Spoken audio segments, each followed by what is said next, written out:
আট বাংলাদেশি যুবককে আটক করলো বিএসএফ এর জি ব্রাঞ্চের জওয়ানরা। এবার ঘটনা শনিবার বিকালে ধর্মনগর মহকুমার অন্তর্গত চুরাইবাড়ি রেল স্টেশনে। জানা গেছে, গোপন সূত্রে খবর পেয়ে জি ব্রাঞ্চের কর্মীরা মনু রেল স্টেশন থেকে ট্রেনে উঠে এরপর তাদের সাথে কথা বলে তাদের কথায় অসংলগ্নতা দেখা দেওয়ায় ৮ যুবককে আটক করা হয়। ধৃতরা হলো মোহাম্মদ নাইমুন, মোহাম্মদ সোহেল, মোহাম্মদ রকিবুল, মোহাম্মদ শেহাব, মোহাম্মদ শাকিল, মোহাম্মদ রুবাল, মোহাম্মদ রিহান ও মোহাম্মদ ইকবাল। তাদের প্রত্যেকের বাড়ি বাংলাদেশের রাজশাহী জেলার হাকিমপুর গ্রামে।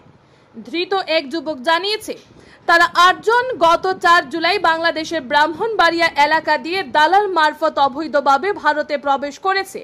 কাজের সন্ধানে তারা উড়িষ্যা যাবে। এদিকে এই ঘটনার বিষয়ে জি ব্রাঞ্চের সদস্যরা কিছু বলতে চায়নি। পরবর্তীতে তাদের আটক করে ধর্মনগর ইয়াকুবনগর বিএসএফ ক্যাম্পে নিয়ে যাওয়া হয়েছে বলে জানা গেছে।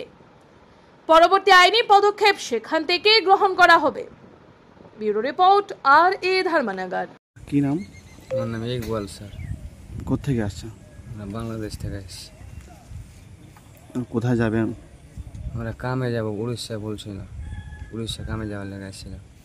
কজন আসছিলেন? আমরা ৮ জন। কীভাবে আসলেন? ওই যে বর্ডারে ধরলেন যে চালনি দিয়ে পার করছি। কোন বর্ডার? ব্রাহ্মণবাড়িয়া মাধুরপুর থেকে। একাই বেরিয়েছেন?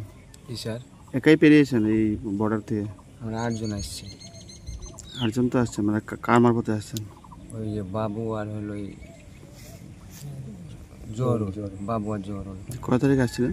আমরা ৩ তারিখে দিন পাইছি। ৩ তারিখে বাড়ি বেড়াচ্ছি, ৪ তারিখে দিন পাইছি।